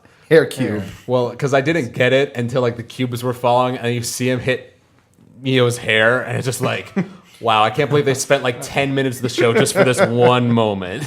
Yeah, but I think it was lovingly done, so it did stick out to me in particular. Yeah. Everyone's is the deer scene, but I also like it because the principal is putting out wrestling moves. Yeah. The deer scene is, I think, that's what I remember last year. I didn't know about Nichijou, but someone was talking about, there's this deer wrestling scene. It's so ridiculous. That's the scene that everyone seems to know about Nichijou. Well, it was well executed, and I think even in the anime club, that was the one thing that everyone remembered. Yeah, honestly, I'd seen the deer moment. I thought that was funny, but honestly, the deer moment isn't it's one of my favorites, but it's not my. I think if you watch favorite. the entire thing, then Yeah. there's probably more. The moment that actually got me to watch the show is my friend showed me the clip of the dogs biting Yuko and Mio and Yeah, shooting the laser beams. That's up That's there actually too. what got me in. Yeah, just the ridiculousness of that. Who was it? I think it was Mio who started knocking everybody out because Yes. she had The manga. she had the manga in there, and the police dropped by saying that there was someone who was stealing things and asked to see Her bag. her bag, and she knew she had her yaoi in her bag. So Well, the best Mio part started is- assaulting everyone. Yuko's she sees Mio acting up. She's like, oh, there's no way that she's did it, and then she looks back and sees Mio bowing with a $20 bill on the ground. She's like, no, what are you doing? It's a bribe, And the best part is she kills Yuko, she kills the policeman, and then she kills Kojiro the goat too. Yeah. Which is just amazing. No witnesses. Yeah, and that random dude in the hat or whatever that shows up. What was he, Grandpa or? I don't know. He shows up later in the show, and gives her that wrestling gig after her huge runaway sequence. I got a wrestling gig. I really need to watch the rest of Oh, this. you do need to watch the rest of it. There's some great moments later on. Yeah. Bring up the laser moment made me think one of my favorites is when Yuko and Mio and Mai are all working on Mio's manga, and Yuko's getting ready. They're like, okay, let's do this, and she stabs her finger on the pen, and it just goes to that laser beam through the planet. That one's the solar system one. Yes. The entire solar system is dead. And the best part about it is they do it, and you see the beam go through all the planets. You see Jupiter, and it zooms out on it. And it turns the Jupiter becomes just the drop of blood on her finger. It's that's how epic this is. Yeah. Because I don't know if you guys have seen that. I'll send it to you if you haven't. There's a parody of Nichijou with the Attack on Titan opening. Oh yeah, And I think I've seen it. It's so it's just clips from Nichijou set to the opening theme, and it fits so well. It's my favorite of any of the Attack on Titan meshed with other anime things. Okay, I don't think I there are see plenty. it. I love it. It's great. I've just seen the video where it's basically The Titan characters. the Titan doing characters. the opening. Yeah, I've seen that one. one's actually pretty. Well done. I respect the people who have the time to do that because that's a lot of animation. And then also I love that the whole manga thing because like, what is it? Mai keeps on drawing like the exact opposite of whatever Mio wants her to draw, and Yuko like keeps spilling ink and trying to correct it without telling her, and it just builds and builds like in ridiculousness, and watching Mio get pissed off is always funny. And another moment that I really love as far as like the show being relatable is that one where Yuko is she's like in a room debating about like she doesn't want to do her homework and gets on like this whole existential discussion in her mind about like college and what she was going to do with her life and like how one thing leads to another. And then her mom eventually just comes in and is like tells her to be quiet, and she's like, okay, I'll just do my homework. I think one of Yuko's moments that I found the most relatable would be when she lost her wallet. Yes. Yeah. And she just becomes stone-faced the entire day. They find her wallet, but there's no money in it. There's no money. Yeah. And Like, I love if how you- the color just seeps out of the picture. It's like 4,023 yen. It's like that's pretty specific. Well, yeah, but you always know how much you have in your wallet. That's right. Well, Yeah. I was 0. I was showing. We watched that the other day, didn't Yeah. we? And what was the song that they put it to? They added. I don't in- remember, but they played in both versions. They played a pretty depressing song. Yeah. But that pretty much is. If you lose your wallet, then You lost everything. that'll ruin your day. Yeah. But then they go on to all the rides she's on. She just she's has stone completely face. stoned face. I know. Well, not stoned as in drugs, but Yeah. she just has this face of. Another one my friend really dismay. loves is when they're at that temple or whatever, and it's raining, and like they can't go where they want to go, and they're just all sitting there with like this look on their face, and they like ring the bell, and like all like it bounces on their heads, and all these terrible things happen, and like the whole thing collapses, and the whole time they're just like no expression, just the same look constantly. It's so random. Yeah. Sometimes it's more funny when they don't have those big laser reactions, but are just like, this is what happened. Yeah. Well, another one of my favorites is it's a bit more experimental. It's that one where they Yuko and Mio are trying to make their little pyramid of cards, and there's no dialogue. It's just music, and it almost plays like a cartoon or like a silent film or something because it's just Mai doing these ridiculous things. Like I think she's sticking something through their cards, and they their mouths always drop open, like the heart pops out, that little thing. Oh, this is actually the scene that got me to watch it.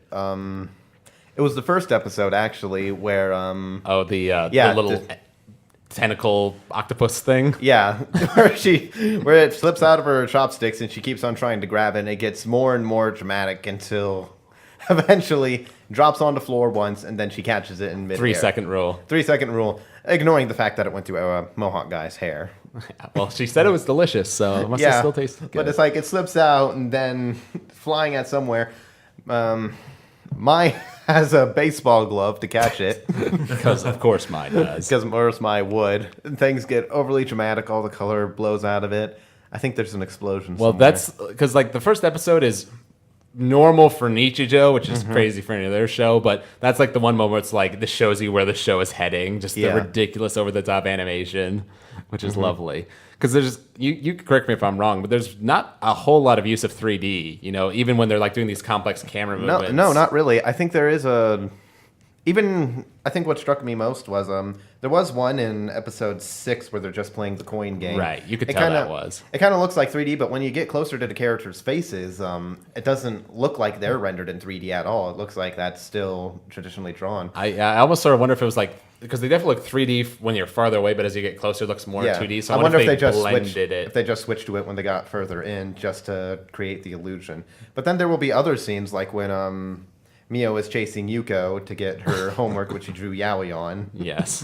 But it'll do a full 360 and around the hallway and everything, but that doesn't look rendered in 3D at all. Right, which I love, Yeah. Seeing 2D animation like that is always Like cool. it sometimes feels like even with great shows like Fate Zero, they still resort to 3D for some elements of it. And sometimes I just wonder if it would be better. I don't know. If you do it right, if you combine it right, it really works. Like I think that's one of the things I love the most about Attack on Titan because they blend the 3D backgrounds with the 2D motions of the characters, and because of that, you get a combination of detail and motion that just works so perfectly. Yeah, like during the 3D motion gear and everything. Oh, yeah. I'm It's so particularly good. proud that they did not do any of the Titans in 3D. Oh yeah, I know Matt is a huge fan of the Ava rebuild films, but that's something that always kind of bothered me that the Avas are 3D in that. Not always. Oh well, at least some of the time they are. I know. Yeah, the angels are for the most part always 3D, and I can see how that would bug someone.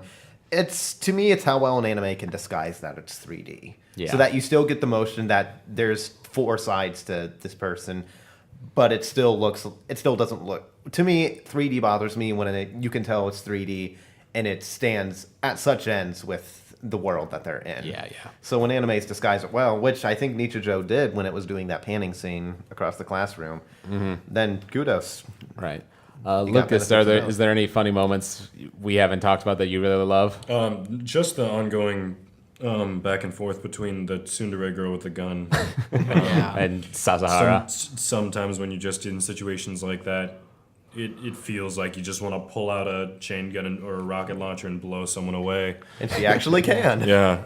In this show, yes, because I love it how on occasion they show blood, but most of the time it's just him turning white and the smoke coming off of his body. Like a titan. Yes, of course. I hadn't actually thought of that as kind of titan, like a titan. I also love, you brought up the cube, the first cube joke, but then they bring it back 2 more times later. All of which I love, because in the second one, the Princess Zelda-looking character is like holding tryouts for the numbers, and they're just like all fail. Like no matter what they do, they can't get her approval. Which you haven't seen it. At the end, the guy was like was gonna be a cheerleader, and he throws his blue cheerleader things out the window, and they become her ponytails, her Mio's ponytails. Oh god. And then the third one's my favorite. Yes. Where the cubes turn into this super weapon and Mio just kills all of them. Ancient weapon, and then she just jumps down for well, no reason. she doesn't jump down. She she hit one of the guys so hard he went like spinning and comes around and hits her. Oh, out. I was trying to figure out what that scene was. I think that was it. It's been a while since I've seen it, but I'm pretty sure that was it. So, it sort of reinforced it because like you see funny reactions of the show, like when they're shooting laser beams or whatever that go through buildings or whatever. And this was like her actually being like a super powered badass or whatever. Yeah. Of course, it's all Yuko's dream because Yuko just dreams these things. One of the moments that made me laugh the most when I was initially watching the show has to be when Yuko and Mio are doing the high jump. And Mio just constantly can't get it right. She's doing like the fish flop or whatever. And then like they have that really like uplifting music, and she's just like running and like going through her past, like when they were younger or whatever. Like she's constantly messing these things up. And she goes to do it and then hits Yuko in the stomach, only for Yuko to come and do it to her. That was one of the most tense scenes of the entire anime for me because it's like, she's going to mess up, but how is she going to do it? Right. Well, what's interesting is I've actually started reading a little bit of the Nichijou manga, which, funnily enough, is actually ongoing. I didn't realize that because, unfortunately, they've only got up to about volume 5 or 6 in online translations. I guess they're a little bit behind. Yeah. And there's been up to 8 volumes coming out in Japan. It's still being published in whatever magazine it's in. That makes me wonder because apparently the manga's doing well enough to sell well, but why isn't the anime? Yeah, I don't know. Just something I guess with just poor channels of distribution or something. Marketing and I don't know, maybe it was because it wasn't like the moe slice of life, it was sort of more unusual and weird and comedy I don't know. focused. I would think that would make it stand out more or something. But really, but they even went balls to the wall. They got like an internet guy to do the opening theme right. songs. Well, and so it's like they kind of were going. I'd say the professor is the only one that's really moe. Like, the others have sort of elements because they look like cute girls, but then their the rest of them are more personalities- akin to like Gazumanga Daioh characters. Yeah, a little bit more. I think the teacher's kind of moe. The teacher. Oh, The is true. teacher's That's true, definitely moe. actually. But they don't.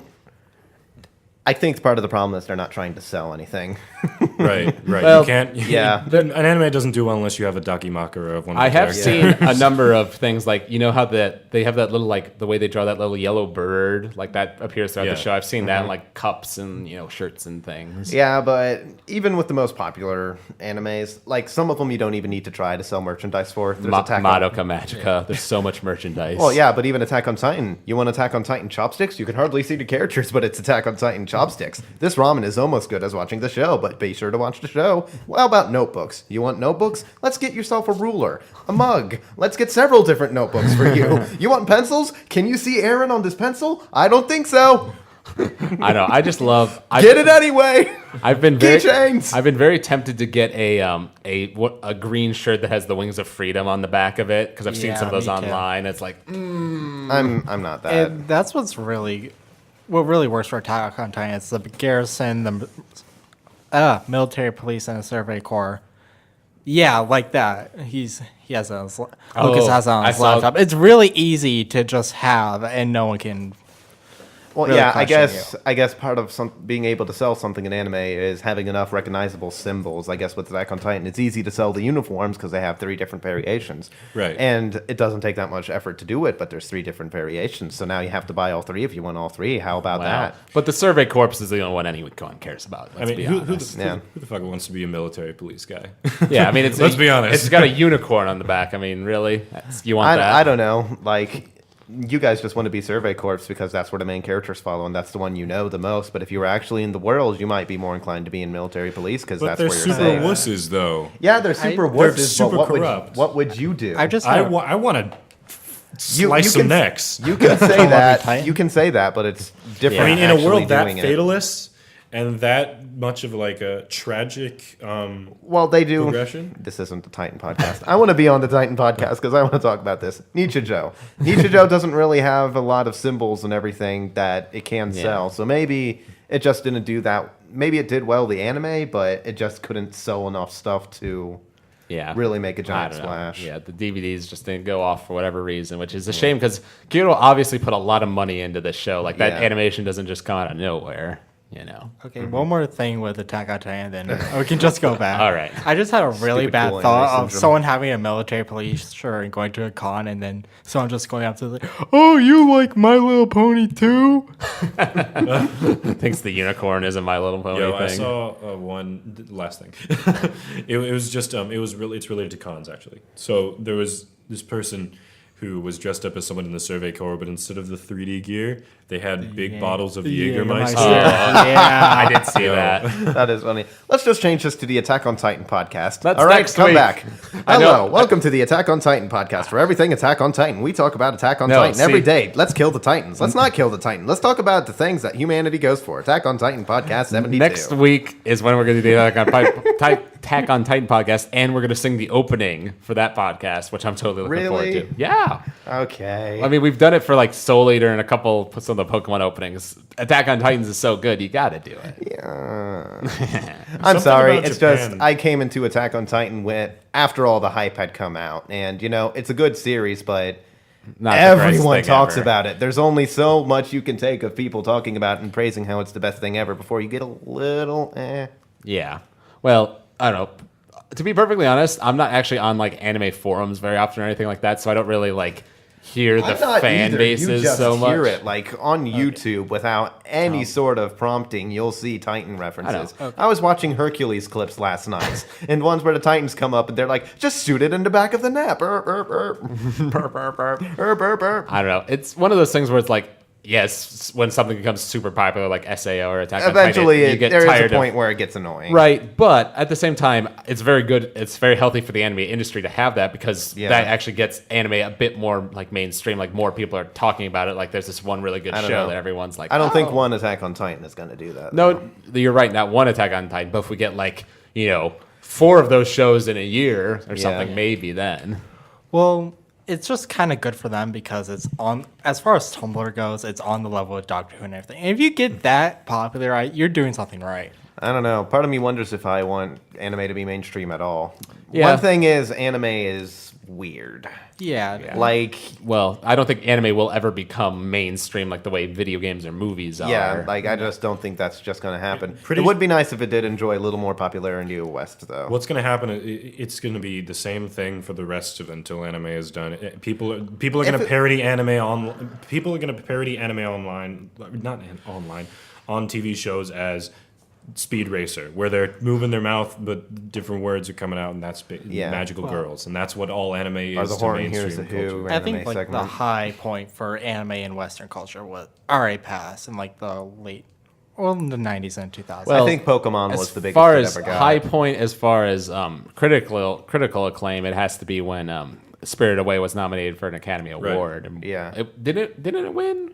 I don't think it No, did. it was nominated. It was nominated. It was nominated, but it didn't win. Which is should have won, but well, of course it should. well, I think at best anime, if it haven't reached that peak already, anime probably will reach Doctor Who or Star Trek levels, where it's No, not Star Trek levels. no, not Doctor Who levels. Oh, yeah. Well, no, I Doctor think, but Whovian. it's no, but it's kind of in that thing where it's not mainstream, but it is its own niche that people are aware of. Yeah, well, BBC actually has like a TV channel in America, so yeah. Well, yeah, but I'm pretty sure Doctor Who's a lot more mainstream in its native Well, country. of course. So wait until NHK gets a America branch. Yeah, we'll wait for that. But I mean, Al Jazeera just got an American. that's true, actually. I suppose we might as well get on to the ending part of the show, because there's actually some things I really like in like the last 2 episodes. Because another one of my favorite moments has to be when Tachibana and Sasahara finally resolve their whole little conflict, where she breaks his glasses, thinks he's blind, and like is holding his arm and like leading him around, and like is blushing super hard, and of course Mio sees it and everything, and then he says like, "Oh, the glasses are for show," and you pan out to huge explosion. So I just love that, and then Mio's reaction to it, it's both hilarious and also really kind of sad, which I actually like a lot as like a balance. When she's running away and Yuko is running after her, and they're just like going through between trains, and she's swimming through the water and all this stuff. Mm-hmm. It's like, because they keep cutting away to that shot of Sasahara and Tajibana holding hands, and she's just like almost getting close to crying, and it's like, it's funny, but it's sad, and it's so good. And then of course it leads to some freaky event where she meets the policeman, and some guy like gives her a wrestling opportunity, and she saves the life of this random boy, and blah blah blah. So Nichijou in its Nichijou way being completely random and weird. And then at the end of that episode, you were mentioning that your most heartwarming moment was when Yuko went over to Nano's house and hung out with the professor. For me, it has to be when at the very end of the episode, Nano, Yuko, and Mai are all in the egg costumes, and like have Mio do that little lottery thing, and she pulls out this little slip of paper, and it says a friendship voucher for life, signed by the 3 of them, and her eyes get all watery. It's like, I never expected Nichijou to actually make me tear up, but that moment actually gets me sad. Like every time I watch it, it's like, oh, it's so sweet. It's just because like at that point you've had 25 episodes with these characters, and the end is coming, and it's like, oh, it's so adorable. Why does it have to end? Why does any anime have to end? Why do good animes have to stop? I'm like that too. I don't know about you guys with Azumanga Daioh. Every time I watch, I shouldn't say every time I watch it, but every time I marathon the show and I get really attached to those characters, and I watch them graduate and watch Chio-chan cry as they're singing the graduation song, like it always gets to me. It was probably, I don't think I watched the ending of Azumanga Daioh, but I did read the entirety of the manga, and the ending, it was bittersweet because it's not the end for the characters, but it's an end. As much as you'll see. Right.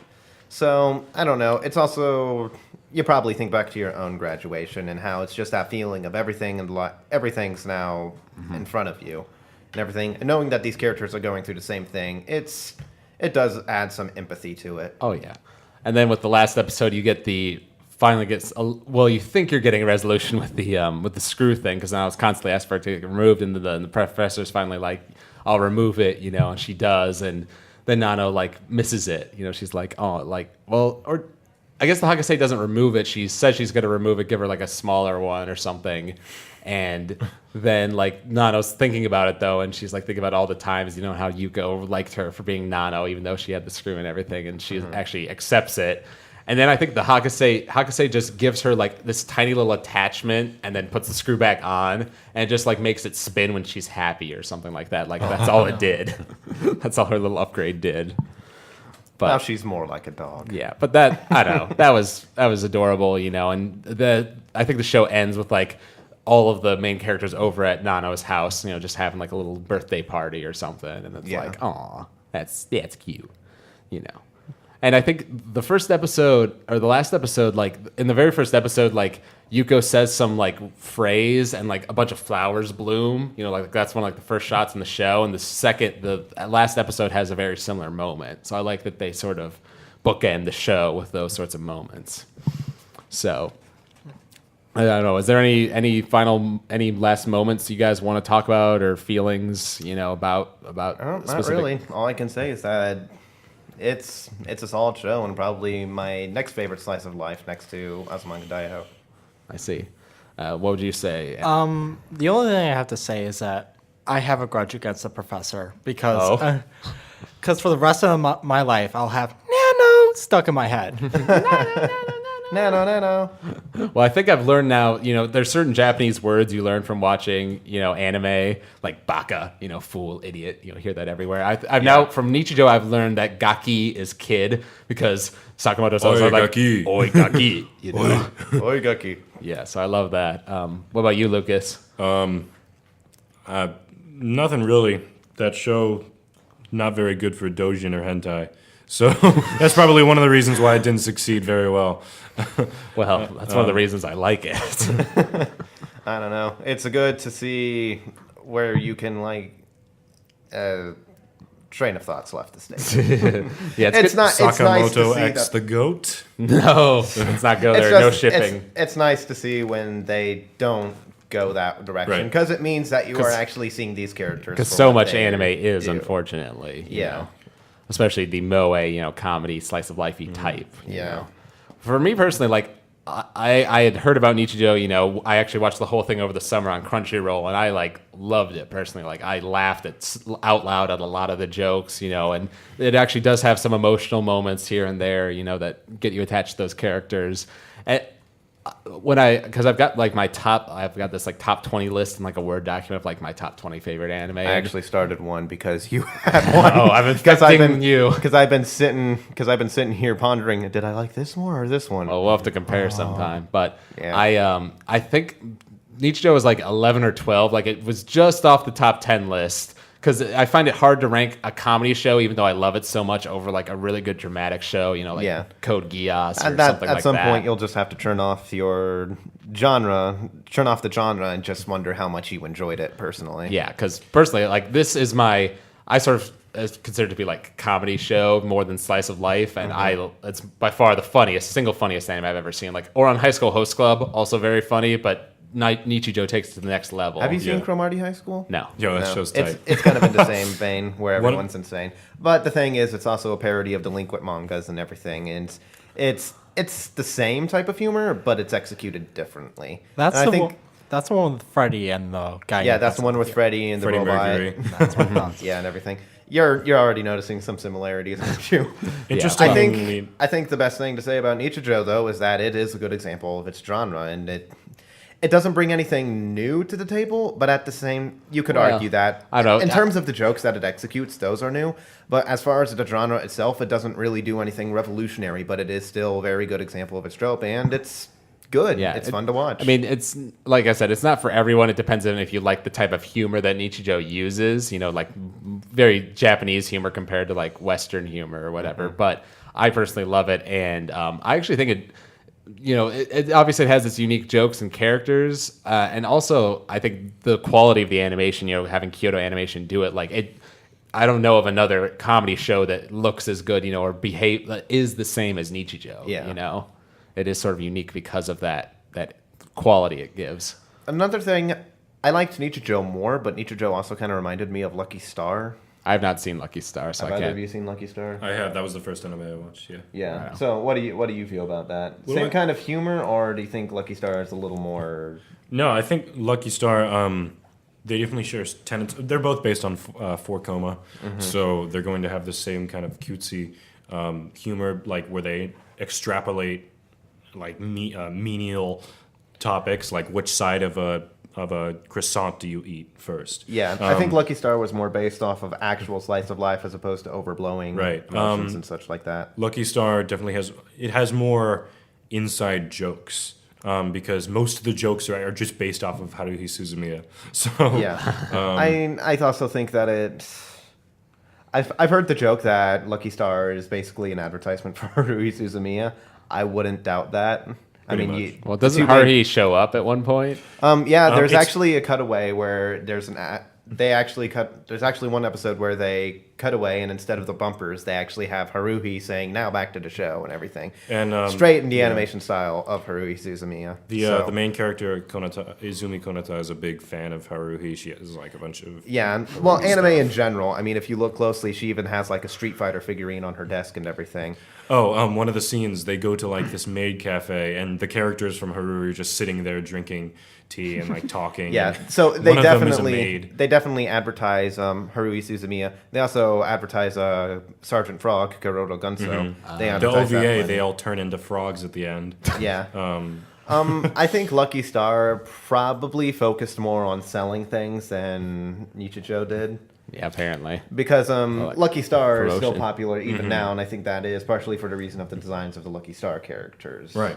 It's a little more subdued in Nichijou, where they have big eyes, but they aren't really as detailed with sparkles and everything.